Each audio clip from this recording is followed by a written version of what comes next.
Hello everyone, কি অবস্থা সবার? কেমন আছেন? আশা করি ভালো আছেন। চলে আসলাম ছোট্ট আরেকটি মিনি ব্লগ নিয়ে।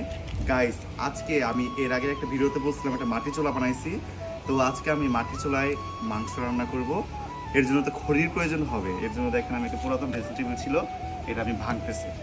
এটা ভাঙিয়ে খড়ি বানাইতেছি, এরপর রান্না করব। তাহলে আপনারা থাকেন আমার ভিডিওর সাথে। এই তো দেখেন মাটির চুলাটা কত সুন্দর হয়েছে, ছোট মোটো একটা চুলা। তো আজকে এই চুলায় রান্না হবে। চুলাটা ধরানো হয়ে গেছে, কড়াই দিয়ে দিচ্ছি। তো এখন দিয়ে দিব তেল, দিয়ে দিচ্ছি তেল।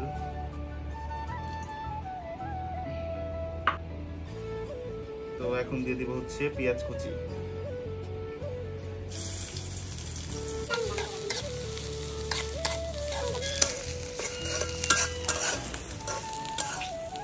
পেঁয়াজটা ভাজা হয়ে গেছে, তো এখন সবগুলো মশলা একসাথে দিয়ে দিব।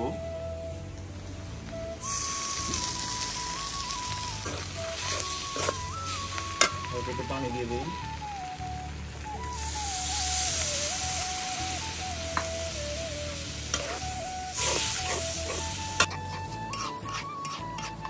মশলাটা কষানো হয়ে গেছে, তো এখন মাংসগুলো দিয়ে দিব।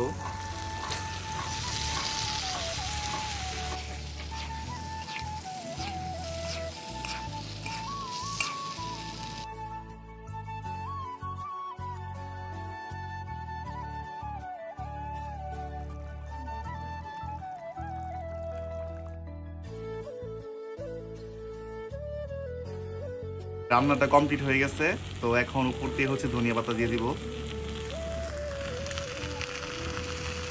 সে একটা স্মেল আসতেছে। তো রান্না কমপ্লিট, তো এটা এখন আর নামাই নিব।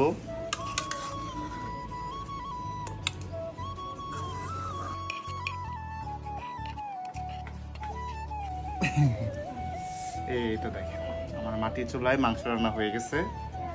তো এটা এখন খেয়ে টেস্ট করব, দেখি কেমন হয়। খাওয়া দাওয়া করতে বসছি। তো এই তো আমার আজকের খাবার দাবারের মেনু। এখানে শাক আছে, এখানে আছে হচ্ছে আলু দিয়ে ফুলকপিতে ভাজি, আর এটা হচ্ছে কাঁচামরিচের আচার, আর এটা হচ্ছে মাটির চুলার মাংস রান্না। তো আমি প্রথমেই আগে মাংসটা টেস্ট করি। একটা মাংস নেই, একটা আলু নেই।